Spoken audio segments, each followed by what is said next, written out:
Xin chào! iPhone 6s là một sản phẩm mới nhất của Apple và kể từ khi iPhone 6 ra đời cho đến nay là iPhone 6s với thiết kế tương tự thì thiết kế đó vẫn chưa được người dùng đánh giá cao bằng iPhone 4 và iPhone 5s. Vậy thì không hiểu là do cố tình hay là vô tình mà đã có rất nhiều những chiếc iPhone 6 chạy Android ra đời. Sau đây sẽ là 5 chiếc smartphone có thiết kế giống với iPhone nhất mà bạn có thể mua trên thị trường hiện nay.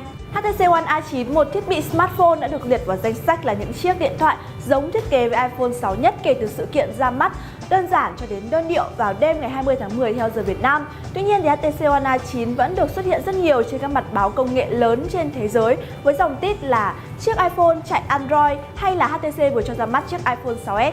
Có thể nói nhìn từ mặt lưng của HTC One A9 rất giống với chiếc iPhone 6s, ngoại trừ việc chiếc điện thoại của HTC có cụm camera được chuyển ra trung tâm mặt lưng theo bề ngang và máy có kích thước lớn hơn một chút do kích thước màn hình lên tới 5 inch. Về phần cứng, One A9 chỉ sử dụng chip 8x64bit Qualcomm Snapdragon 617 với 4x tốc độ 1,5 GHz và 4x tốc độ 1,2 GHz cùng RAM 2GB. HTC nhấn mạnh khả năng chụp hình của sản phẩm khi trang bị camera sau độ phân giải 13 megapixel, không cao như trên One M9. Nhưng tích hợp OIS với khả năng nhận diện chuyển động của tay trong khoảng thời gian 0,125 ms và di chuyển ống kính theo hướng ngược lại theo thời gian thực.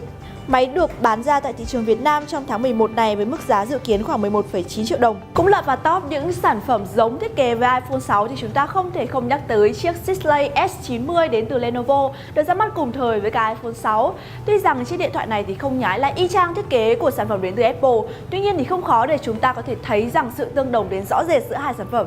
Thuộc phân khúc tầm trung, Lenovo Sisley S90 có cấu hình khá nhưng ngoại hình lại rất giống với smartphone của Apple mới là điểm được quan tâm nhiều nhất trên model này.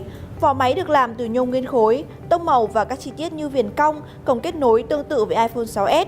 Lenovo Sisley S90 được trang bị vi xử lý 4x Snapdragon 410, RAM 2GB và hỗ trợ 2 SIM.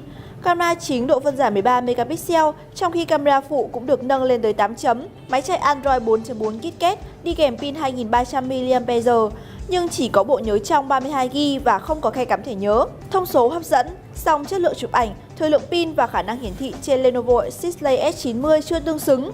Model này có giá công bố là 6,4 triệu đồng, nhưng hiện được nhiều siêu thị bán với giá khoảng 5 triệu đồng. Các nhà sản xuất Trung Quốc thì được xem là rất nhiệt tình trong việc tạo ra những sản phẩm có thiết kế giống với sản phẩm của Apple. Những chiếc điện thoại này thì chạy Android, có cấu hình mạnh mẽ cũng như là giá bán rất tốt. Và Meizu MX5 là một chiếc điện thoại có thể hội tụ đáp ứng được những yêu cầu như mơ của người dùng. Thiết bị của nhà sản xuất Trung Quốc cũng có màn hình 5,5 inch với bộ vỏ kim loại nguyên khối mang nhiều nét giống với iPhone 6s Plus. Meizu MX5 còn tạo cảm giác giống iPhone 6s hơn khi mặt trước máy là phím Home, tích hợp cảm biến vân tay. Thiết bị được bán ra với 3 màu ghi, xám, bạc và vàng champagne tương tự như smartphone của Apple, nhưng giá chỉ lần lượt là 290, 322 và 390 đô la Mỹ cho các bạn có bộ nhớ trong 16, 32 và 64GB. Meizu MX5 dùng chip MediaTek Helio X10 với 8x tốc độ 2,2 GHz, 3GB RAM, màn hình 5,5 inch Super AMOLED độ phân giải Full HD và pin dung lượng 3150 mAh, hỗ trợ sạc nhanh. Smartphone Trung Quốc này còn sở hữu camera chính độ phân giải 20,7 megapixel, đèn flashcap dual tông, hỗ trợ quay video 4K và video dạng quay chậm slow motion, tốc độ 100 khung hình mỗi giây. Trong khi camera trước có độ phân giải 5 megapixel và khẩu độ ống kính là f2.0. Smartphone cao cấp của Meizu đã có mặt ở Việt Nam theo đường xách tay với giá bán lần lượt là 8 và 9 triệu đồng cho các bản có dung lượng 16GB và 32GB. Hạn chế là máy cần cài thêm các dịch vụ của Google và không bán kèm tai nghe. Tiếp theo, chiếc Lenovo S60, một chiếc iPhone vỏ nhựa hay còn được mệnh danh là chiếc iPhone 6C, sở hữu một thiết kế mượt mà cùng với cấu hình tương đối tốt trong mức giá chỉ 2,6 triệu đồng. Lenovo S60 được trang bị màn hình 5 inch với độ phân giải HD 720p. Điểm được đánh giá cao trên sản phẩm là tỷ lệ hiển thị của màn hình so với mặt trước khá lớn, tạo cho máy có kích thước gọn, dễ cầm và sử dụng bằng một tay, không vượt trội rõ rệt, nhưng Lenovo S60 là một smartphone Android sở hữu cấu hình tốt trong tầm giá. Việc nó dùng vi xử lý của Qualcomm không phải là MediaTek mà đi kèm RAM 2GB là những yếu tố tốt mà người dùng nên cân nhắc khi so sánh với các đối thủ cùng tầm tiền. Nếu xét về thông số và điểm đánh giá hiệu năng, Lenovo S60 giống hệt với mẫu Galaxy A5 giá gần 7 triệu đồng của Samsung, dù giá bán thấp hơn rất nhiều. Cuối cùng là một chiếc flagship mới của Meizu, Meizu Pro 5 đã thông minh hơn khi kết hợp thiết kế giữa mặt trước là của Galaxy S6 và mặt sau cũng như là mặt lưng là của iPhone 6. Chiếc máy này thì còn sử dụng con chip mạnh mẽ nhất của Samsung, đó chính là Exynos 7420.